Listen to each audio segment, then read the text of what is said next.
One thing I learned throughout my life is that confidence is everything. It defines how you interact with the world, with others, defines your relationship with yourself, defines how much you achieve in life and how much you enjoy what you achieve. And our relationship with the world responds to our confidence because we are constantly teaching others how to treat us. So, the way we talk about ourselves is how people will talk about us. The way we treat ourselves is how people will treat us. The way we care for ourselves is how people will care for us. If you perceive value in yourself, people will perceive value in you. Today, we are going to talk about the power and the magic of confidence. Just see what happens. I'm at a very unusual place to film, but I've been around a lot for the past couple weeks, and I guess past month. I've been in Brazil, and I haven't really been finding a place to film. And this place is silent. It has a little AC because it's so hot in Brazil right now. So I decided to pull in all my confidence and record here, even though it's not ideal for me or it doesn't really fit the maybe aesthetic I'm trying to build. But I hope you don't mind because the subject I have to talk about today is interesting and it sparks my curiosity and it's a big part of my life. I consider myself to be a very confident person and I love to spark confidence in people around me. But I'll dive deep into that today. Let's begin our conversation today talking about presence. I feel like presence communicates confidence like nothing else. The ability to be fully there with someone, paying attention to what they have to say, looking straight into their eyes, and not trying to think about the perfect response or a follow up question or a way to be interesting or to impress them, to just be there is a big signal of confidence. To make someone feel seen, feel safe, a safe space for them to talk doesn't even need to be something so vulnerable. It's a way of expressing gratitude and appreciation for the time that they gave you. To make someone feel good will make you feel good also. Something else related to this is giving compliments, is allowing this to flow from you. When you like something about someone, when you appreciate something, when you admire, when it makes you feel good in some way, expressing that with no fear of feeling inferior or what will they think about me, letting that flow through you. If you don't feel like giving a compliment, do not give a compliment. Don't force it. This is not about being fake. This is about allowing this admiration, this flow of love to exist in the room without any barriers or fears. To me, this is confidence. People who compliment with truth, that you can feel that it comes from an honest place, signal confidence, and it flows easily. It's effortless. When you have love to give, being in simple gestures like a nice word, a compliment, being fully present with someone, expressing gratitude, saying thank you for knowledge they gave, or a conversation, or a story they shared. It expresses this abundance flowing from you. This act of giving is enough to fulfill your own heart. It's not about the validation or what you'll get from it. You are just saying because you have this inside of you and you have no fear. This is a signal of stable, calm, abundant confidence. That to me is the real thing. Something else I learned about confidence, especially in the past few years as I challenged myself to do things that were out of my comfort zone, being places that I never thought I would be before, especially professionally.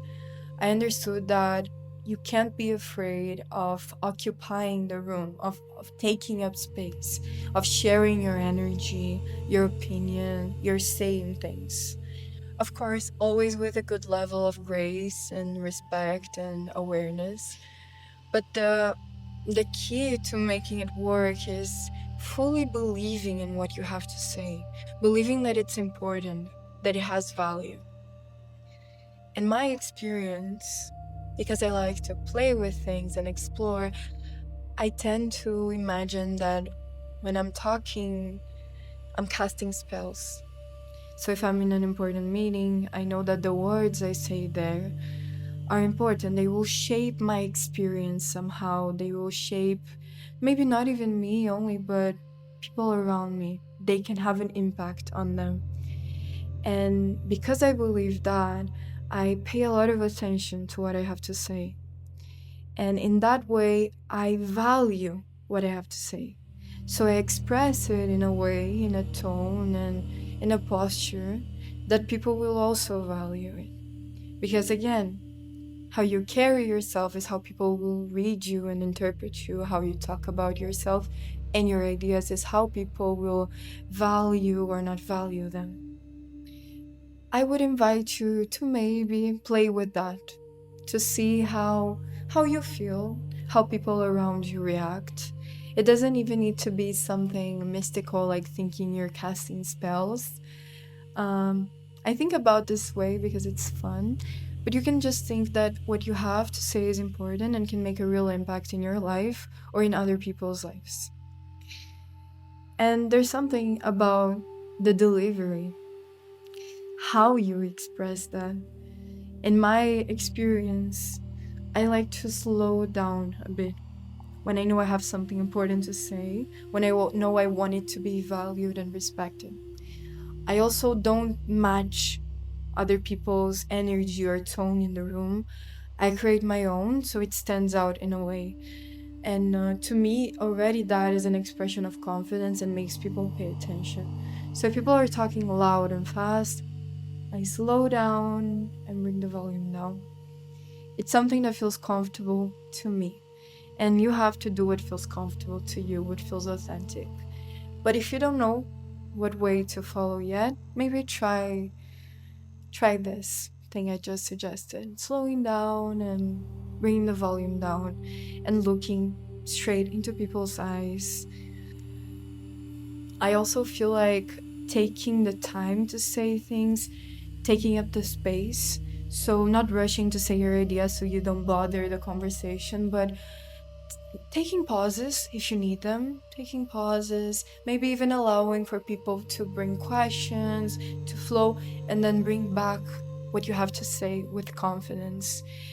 Do not feel guilty, not even a second, for expressing your opinion, because if you do, people won't value what you have to say, people won't really pay attention. Also, the pauses you make, they express a very deep comfort with silence, which is a key indicator of confidence. If you don't feel comfortable with silence now, I would suggest you start exploring that.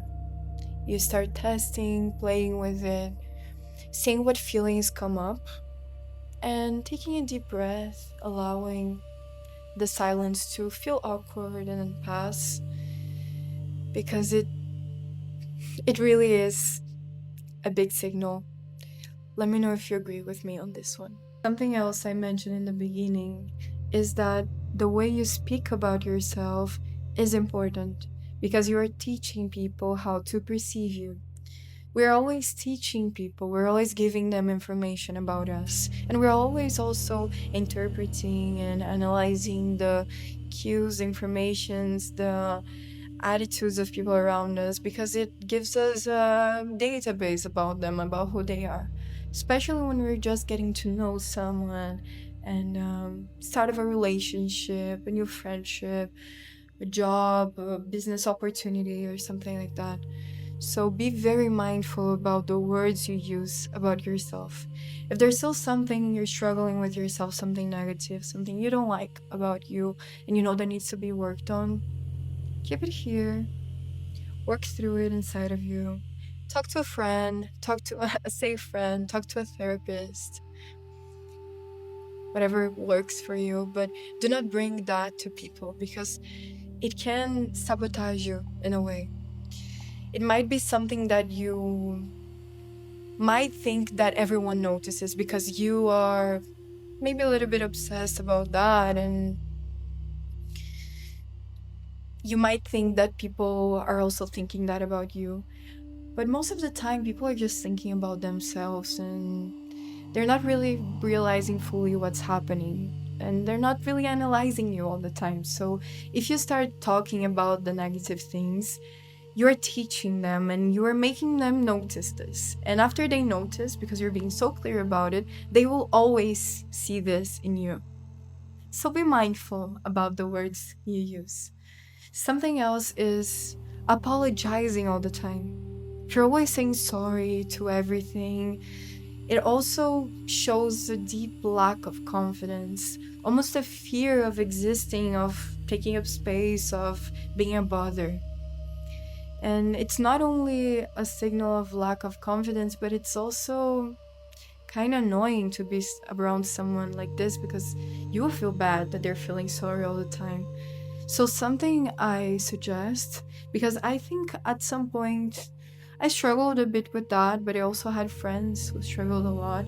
And in conversations, we talked about maybe changing saying sorry all the time to saying thank you. I think, especially women have this trait that we always think we're bothering, so we don't want to be an inconvenience, we don't want to be cause any discomfort, so we're always saying sorry. But I know that's not exclusive to women.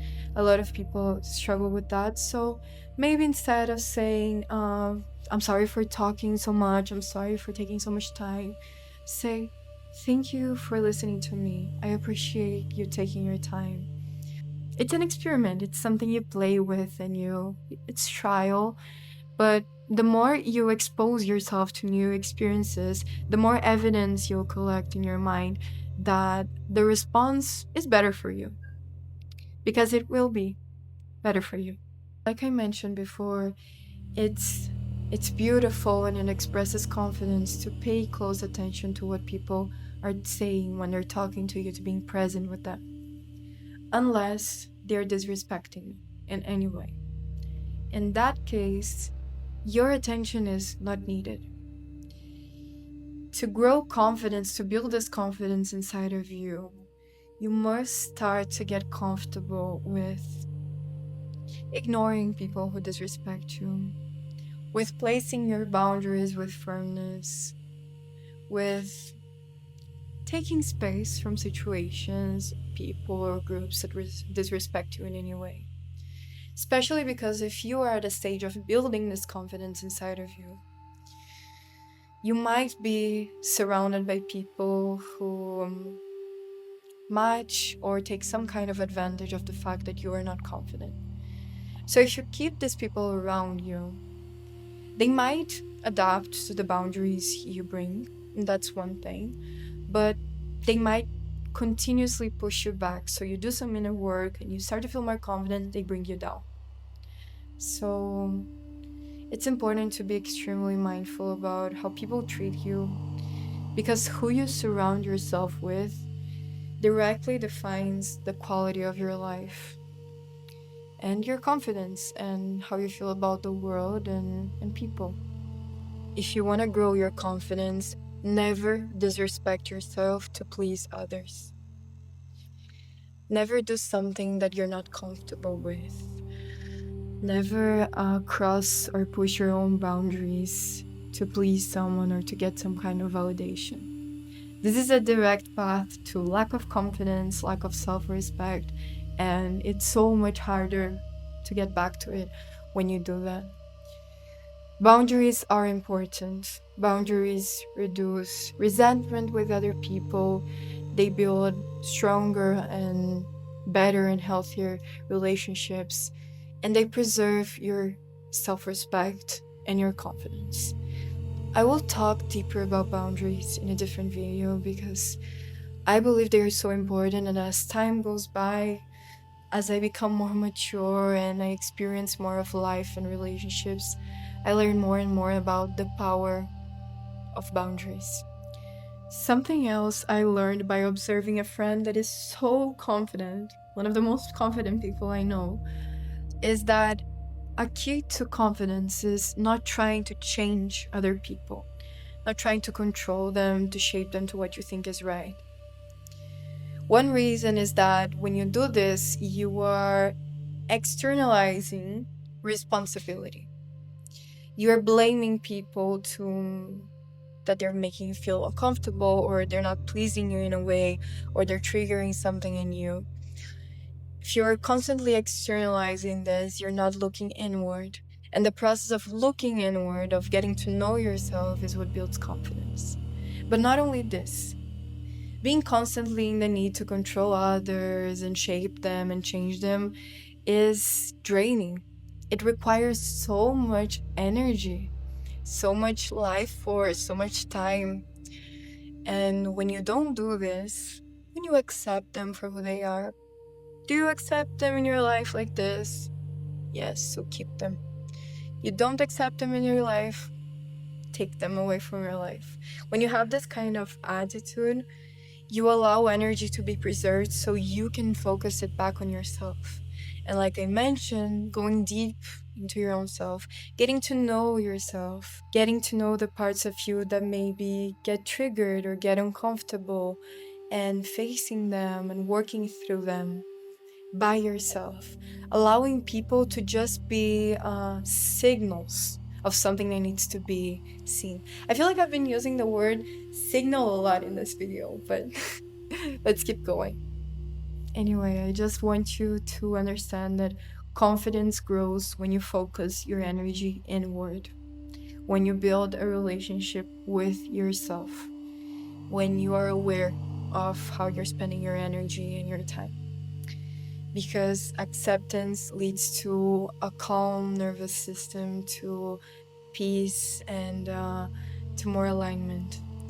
And when you're constantly trying to change others, you are in a vigilance kind of state, and it's tiring. And we don't want that for you. Lastly, maybe one of the biggest hacks to self confidence is doing the things you want to do, is taking that leap of faith now and then. I actually have a video on the channel where I go deep into this, into courage and into take the leap of take that leap of faith. I think that's the name of the video. I got a lot of good feedback on it, and it's something that guides me a lot, is going after the things you want to do even if you fear them. And actually when you fear them, that's when you really should go in that direction. This is a huge confidence booster. Doing things before you are ready, taking that action, is what precedes confidence. It's what pushes you to feel better about yourself. Just think about it in your own life. When you tried something new, when you did it, when you were thinking so much about should I do it, should I do it, can I do it, am I capable of doing it, and then you do it, how good do you feel about yourself? If you're curious like me, I want you to experiment with confidence. I gave you many ideas here, many things you can explore and test. I want you to face your life like a scientist, like I mentioned in a previous video, and test and play with it and see what works for you, and explore and tailor it to your own life. And then let me know how it goes. Tell me, scientists, how your experiment goes, your observations and documentations go. I appreciate you for taking the time. I will be more active in the next weeks, and don't forget to subscribe. I will see you soon. Oh, and don't forget to stay curious, just to see what happens.